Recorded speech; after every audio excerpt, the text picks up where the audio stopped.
Welcome to Top Deck Therapy. The Magic the Gathering podcast, where we break down the plays we make, the mistakes we learn from, and the mindset that shapes better games. Have a seat, relax, and let's dive in.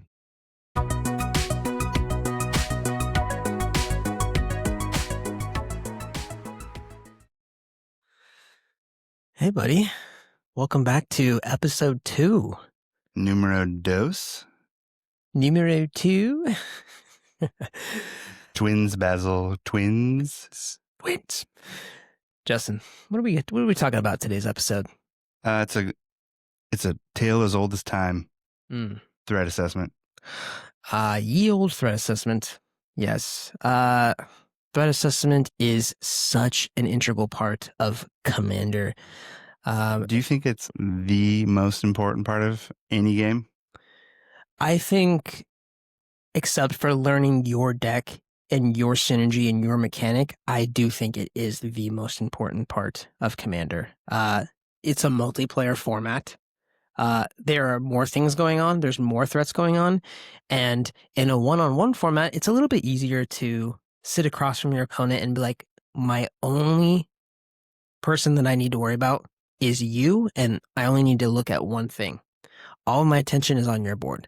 But in a multiplayer format, it's a little harder. I agree. When you're in a multiplayer format, the way I look at threat assessment in the most simplest way is who is about to win the game. Definitely. If the current board state stays the same, who's going to win the game? Yeah. If nothing is put in check, who's going to win the game? That's it. Episode over, baby. Yeah, let's just move on. Now, I want to break it down a little bit too, because I think for like the newer players, one of the biggest things that I know I struggled with, and I think I still struggle with this, is knowing who the threat is and when to use your very limited removal. Sure. And you only have so many deck slots. 99 to be exact. Yeah, in your Commander. Oh, that's true. Yeah. But I think the fact that, like, what's the number one thing people usually get scared of? Oh, it's got to be the big creature. Big creature or the big syndrome. Board state. Big creature syndrome. Or, okay, big creature board state. Big creature, or a tons lot of creatures. 1/1s. I know. I like to play token decks, so. Yeah. Don't we all? But big creature syndrome is a real thing where it's like the biggest threat hits the board.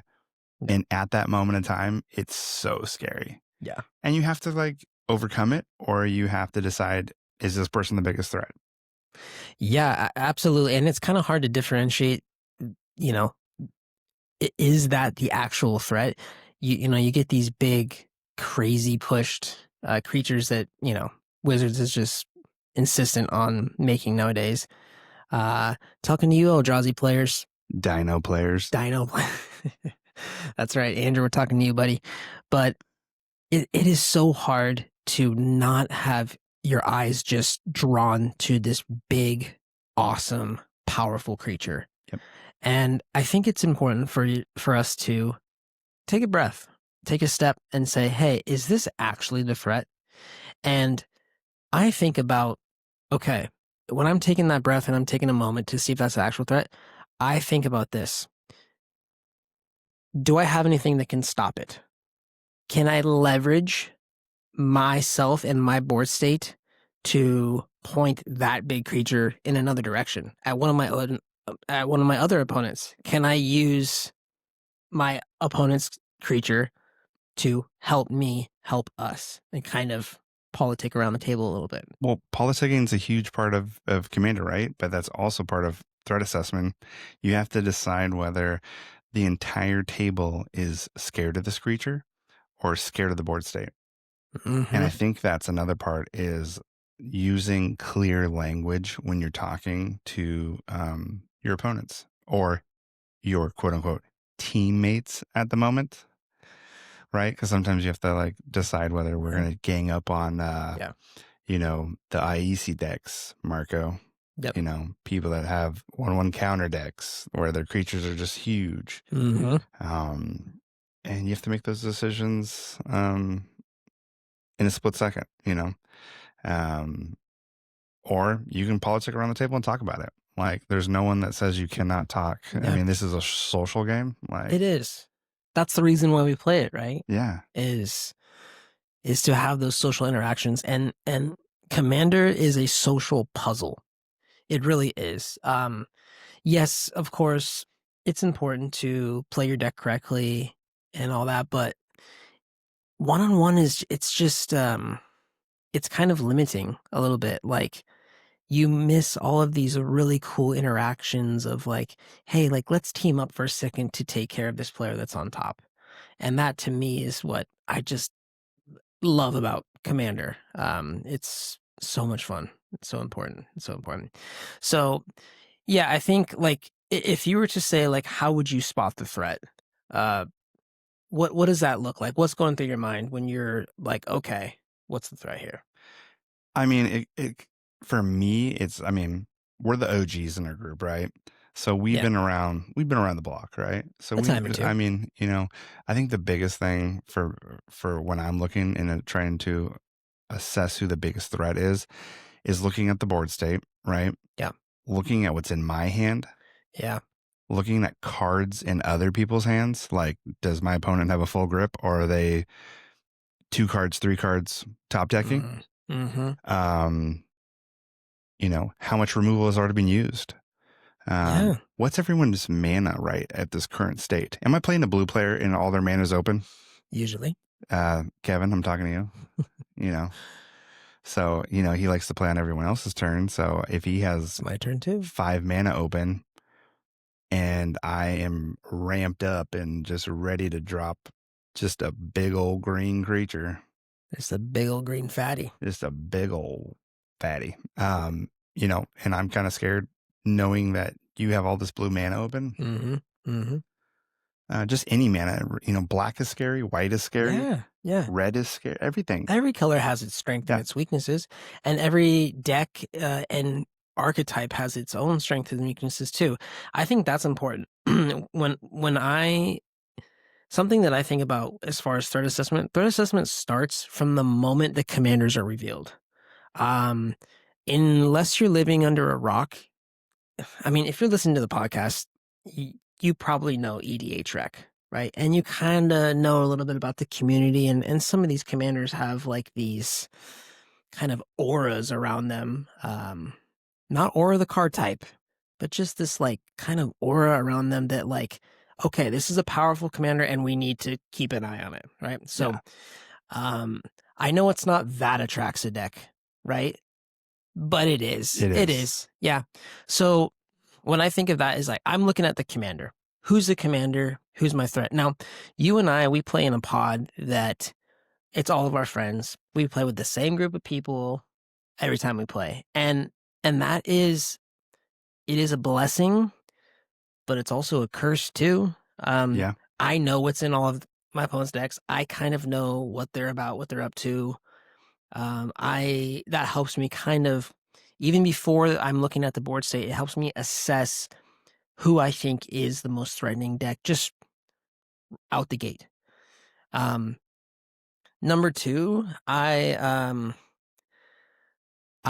think about assessing threat as like a ticking time bomb. Mm-hmm. I feel like I have a countdown clock on every deck, and some decks, they want to win a little faster. They want to be aggressive. Some decks, they want to kind of take their time and control the state of the board and win, I don't know, whether through combo or just, I guess, overwhelming value. But but I think of it as a clock.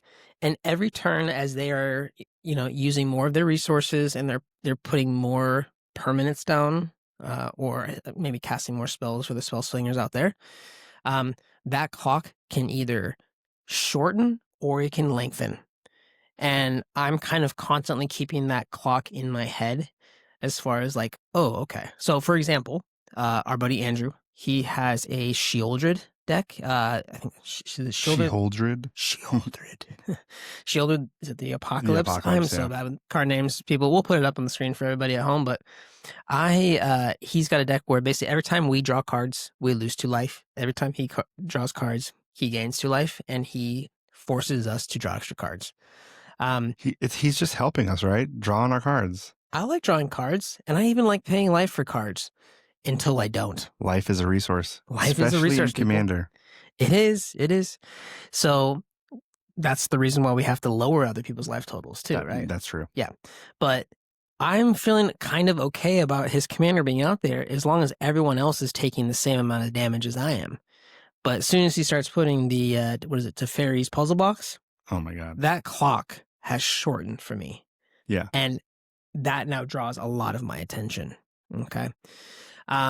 If there's an aggro deck that has a huge board state and one card or no cards in hand, and I have a board wipe in my hand, I'm not super threatened by the aggro player unless he's got like lethal on me in that very moment.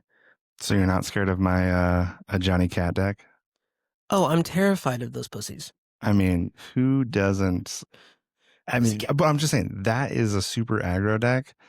And in the commander itself, if you flip it over, it turns into a planeswalker, and then you pretty much beef up all your cats, and then you pretty much board wipe. It's kind of a tempo. It's like a cat tempo deck that's got aggro, it's got life gain, it's got kind of like targeted control. It's a really good deck. It's a good deck. I like it. Yeah. Yep. Kitty cats. Yeah. Love them. Yeah. Yeah. So that's something that I think about too. I think players can get threat assessment wrong a lot of times. You mentioned earlier, but big creature syndrome or like big splashy spell syndrome. Yeah. It draws attention, right? If I play a spell like, let's say, I mean, I like playing blue. So if I play something like a Blue Sun Zenith for like 30, you guys are going to consider me very threatening. But if I just play a spell that just draws me 2 cards here and there, a couple cards here and there over like 3 or 4 turns, you guys are probably not really thinking about it too much, but I still got a full grip. I've seen a lot on my deck and I'm feeling pretty confident. Blue in our pod is a problem. Yeah. I mean, it's just card advantage and you're thinning your deck out. And I've talked about that before, is thinning your deck out is a great thing to do because, you're going to see more cards and play more cards. Unless you're mana screwed, I mean, which happens too, but, I mean, the more cards you have in your hand, the better. And, that's what's scary to me is not even the big creatures, but it's like the silent player that just sits in the background. Kevin. It's the guy, we were playing a game not too long ago. I was playing Eldrazi's, big scary creatures. I'm not going to say they're not. They're pretty nasty, right? No one likes to see an Eldrazi deck, right? And everyone immediately thought I was a threat.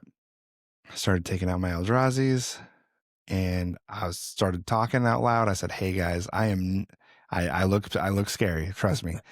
But Kevin over there playing a Locust God is a deck, and he's building his board state with enchantments that are going to combo off and destroy us.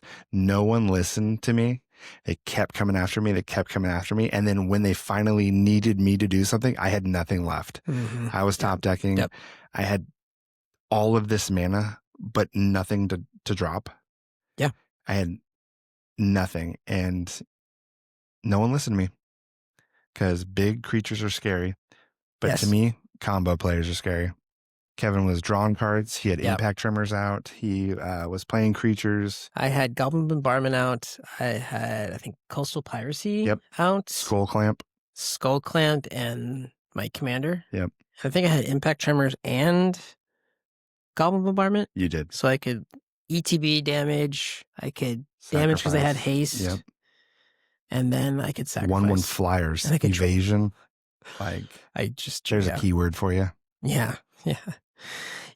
I mean that's a common mistake especially for beginner players, and honestly even for advanced players. It is so easy to be like that fish going after the shiny lure, right? It's like, oh my gosh, that big creature, and okay, I need to take care of that. But the guy who's just kind of slowly developing the board state and just kind of humming along, kind of staying in there, and then boom, gets out of hand kind of real quick, that's threatening too. Yeah, yeah, But I think that's what I struggle with too, is just knowing when to play cards. yeah, And I go home at night and I just dwell on it. I'm like, did I yeah, play that at the right yeah. time? Probably not, you know? And it's just something that we're always constantly trying to figure out together, especially like in our play group. Like Yeah, we'll play and then on the drive home, we'll all just call each other and yeah, talk about our gameplay. It's usually Kevin and I just like sulking yeah. because, we either lost or won, or it's usually Kevin winning. In a But perfect world, just yeah. yeah, just talking about like, did I play this card at the right time? Mm-hmm. Should I have waited? Yeah, Did I wait too long? yeah. And I think that just comes with experience. A lot of times this game, sometimes you just gotta take the lumps. You gotta Mm, take your hits. You gotta take a couple of losses to realize, man, that was scarier than I thought. That guy with a few enchantments out there and a bunch of draw spells, and that was scary too, even though he really didn't have anything like life total threatening on the board. That's still scary too. Or the green player, Justin, who just ramps like crazy, and no matter what we do, he just has enough mana to just recast that commander, recast those big green stompy creatures, and somehow just come on top because green can do everything. there's nothing wrong with that. Depends who you ask, I guess. Yeah. Yeah. But, I think it's like overreacting a little too early, Yeah. Yeah. and I think we all do it. I think we just, depending on what turn it is, that's a huge factor for me, is just like realizing what turn it is and slowing Yeah. down in my mind and being like, hey, it's turn 4. All right. We're still developing our boards here. People are struggling to get mana still. Hmm. Um, Maybe nothing's clearly the biggest threat, Hmm. but maybe there's an artifact out that I don't like. Yeah. Maybe there's an enchantment out I don't like. Yeah. Maybe there's a stupid mill card out there that I don't like, where it's, making us mill cards, Yeah. onesies, twosies. And I feel like, eh, hold on, mill decks, are we really worried about it in a multiplayer game? Yes and no. I feel, Mill Mill is annoying unless you're playing graveyard decks. Mill's awesome because I love cards in my graveyard. Mill is annoying until it just wins you the game. I feel like. I think it's underrated because I was not expecting. I was like, "Oh, Mill, that has." I'm so far ahead of Mill. It's not that big of a deal. I think. And next thing I knew, I had one card left, and I was like, Yeah. "I'm about to lose this Yeah. game." Yeah. I mean, I think most people don't take.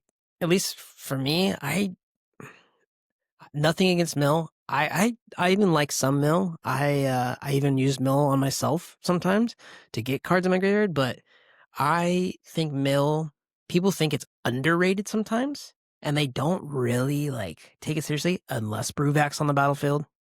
If Brewvac's on the battlefield, you need to be very worried. That clock has shortened. But And that comes back to knowing and seeing what's on the board and in people's decks. yeah, yeah, exactly, Mm. exactly. Yeah, I mean, you said earlier we play with the same people. Mm-hmm. So we know what's in each other's decks, which is great because I have more information, right? But so do my opponents. They have more information. So I think my biggest thing that I look for is, besides who's the commander, right, and what they're doing. Side tangent here. Sometimes my strategy is not good against other strategies, right? If I'm a Voltron player and I'm playing against a mono black control deck, I'm probably very worried, and all of my attention needs to be put on that player because they probably are running a lot of edict effects, Oh, right? 100%. Yeah, Yeah. or like a Marin deck, Yeah. just keep recurring those edict creatures. Um, if I'm an aggro player and I'm playing against a control deck with lots of board wipe, lots of card draw, they're going to be my number one target first because it's a bad matchup the longer we go. Yep. Right.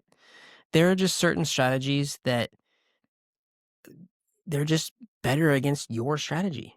And that's knowing something, right? That's kind of, again, it helps that we play in the same play group. every time. But other than the commander, I look at resources, right? Yes, board, creatures, huge. Or like what value artifacts, what value enchantments. How many lands do you have? Like I said earlier, the player that has a lot of lands, that's not okay. It's not okay for you to have that many lands. You can take so many more game actions than I can, and that's threatening to me.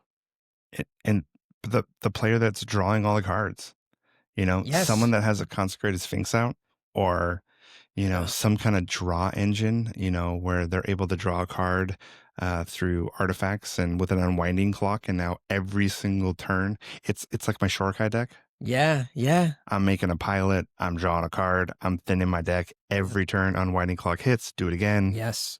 with all my artifacts. And then, That's so value. am I the threat? Oh, 100%. Even though I only have pilots out, but I'm just drawing so many cards. I think I just heard it here. You said that you're the threat. Well, if Andrew's this, I'm always a threat. So yeah. No, we are never the threat, right? In our own minds. No, Yeah. Who's gonna openly come out and be like, "Hey guys, I'm the threat"? Yeah, I don't think Hey, openly, but I feel like I'm pretty honest. I think we all are. so But when you sit down at the table, you're like, "Hey, guess what, guys? I'm playing my my Knights deck. I'm giving you guys Council of Four, cards. right? That's your Yeah, the commander? Council of Four. No big deal. I'm the threat though. No, you're like, hey guys, I'm just gonna have you Yeah. draw some extra cards. I'm friends. Let's be friends. You Yeah. fly under the radar Just every people time. helping people. Yeah. You over there, you built a great deck. I want to help you see more of your deck. That's also what the male player says, but they don't want to see cards in your graveyard. Yeah. But yeah. There's one other thing that like I really want to talk about and like touch on, and it's something that I am working through because I'm an Dude, this aggro is a player. therapy session. Do It tell. is. I need some help with this. Is taking things personally. Ooh. Emotional targeting for me is like the hardest thing. When someone just blatantly comes after me, I just take it so personal. I'm like, I don't give a damn what I have to do. Yeah. I'm coming after you. And it's just hard for me. We used to play in this pod a couple years ago, and this guy just always came after me for no reason. And one day I was like, dude, what are you doing? Like, why do you always come after me? Even if it's just like he had an Elvish Mystic out, like a little 1/1 like mana dork, and he's still just like, well, I'm gonna ping Justin for one. Gotta bop, yeah.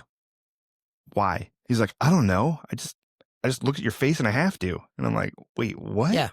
Yeah. And sometimes that could be strategy too. You got to get it damage in while you can. But it's every also, single game. And it's so always you. and then I was like, you know what?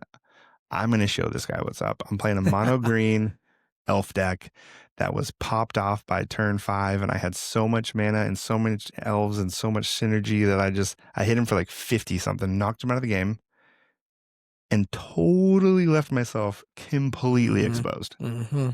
Mm-hmm. The very next turn, I was the target. I was a threat. Yeah. I couldn't even talk myself out of it. I mean, I was like, well, I just wanted to, Yeah. kick his ass for a second. Yeah. Well, no, Justin's problem. Yeah. Me personally, I love seeing two other players just go at it. It makes me so happy. They use all their resources against each other. I don't have to use any of mine.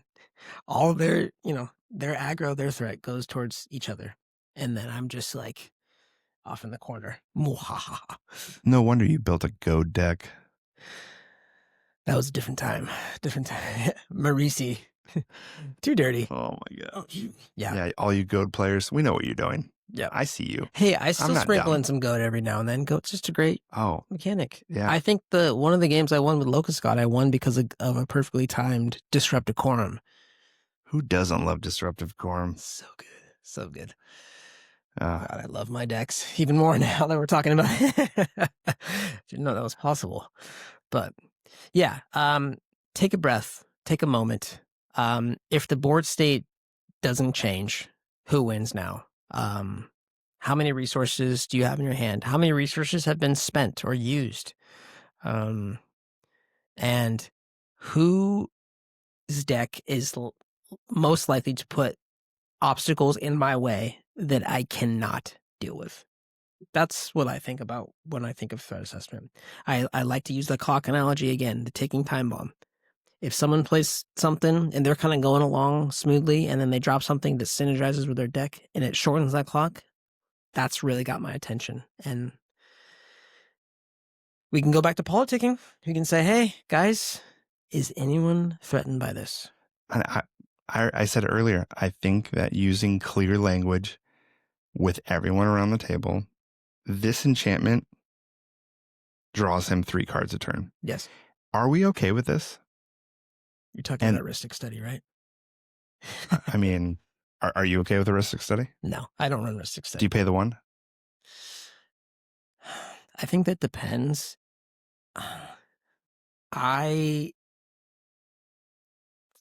It depends if I feel like I can leverage my board state faster than that person. Otherwise, I'd rather use my mana for my own like progression of my board state in my plan. But if I can't, then I will pay the 1 because Always pay the 1.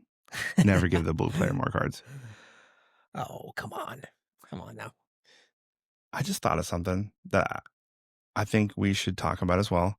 Threat assessment, right? I feel like there's ebbs and flows.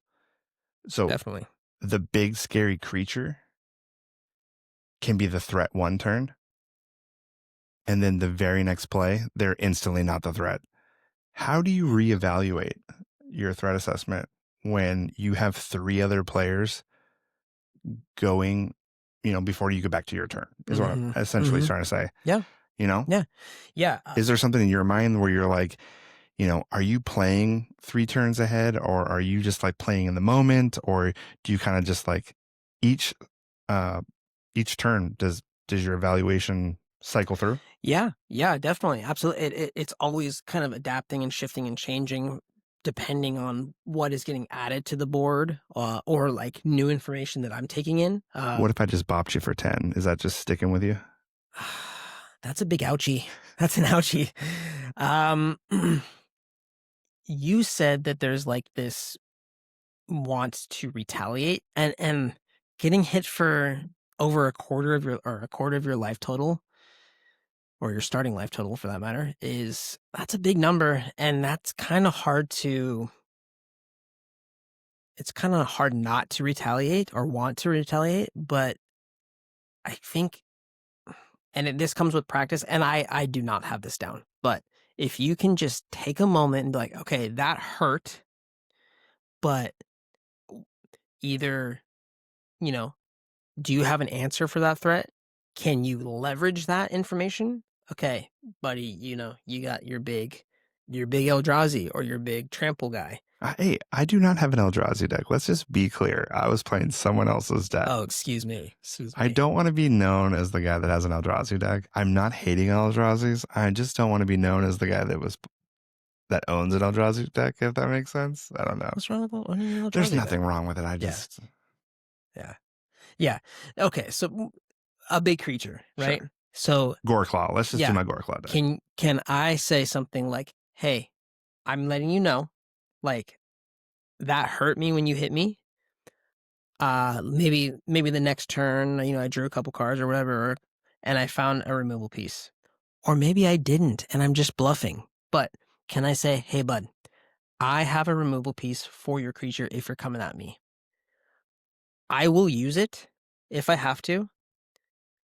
But if you would like to point that another direction, that would be lovely. I would love that. That's going to be a whole nother episode, just what you're talking about right now, politicking. I mean, that could be a series almost. Like, just, I mean, it's kind of the glue butter that holds Commander together, right? I mean, it's a social format. It is.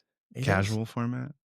Yeah, I mean, yeah. I say casual. I mean, just because it's a casual format doesn't mean you don't want to win. I would like to win. Yeah, who doesn't? Yeah, I don't actually. I mean, sometimes. Yeah, like group hug decks. Yeah, group hug. Yeah, group hug's kind of fun. But can you leverage that creature instead of removing it? Because it hurts, or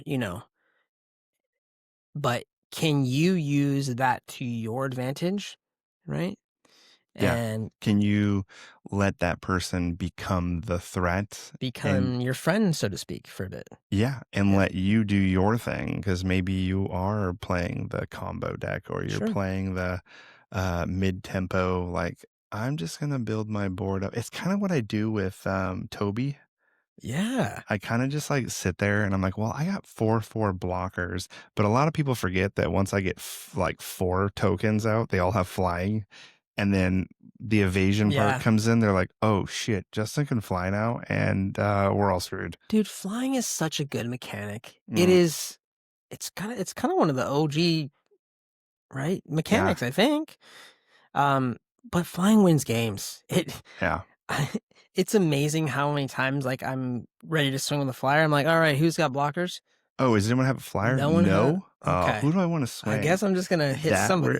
the targeting, Yes, yes. the targeting comes into play. Who Yeah, do I want to have some crackback on? yeah, yeah. Oh, absolutely, absolutely.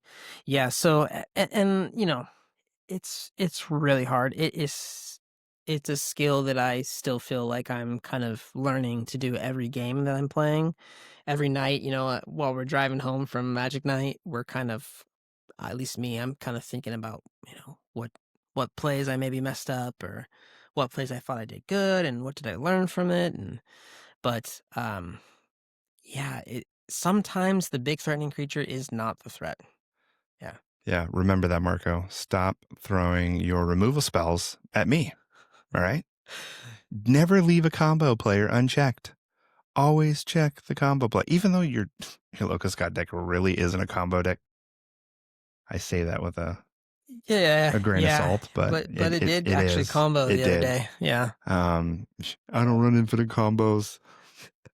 A tale as old as time. I don't run infinite combos.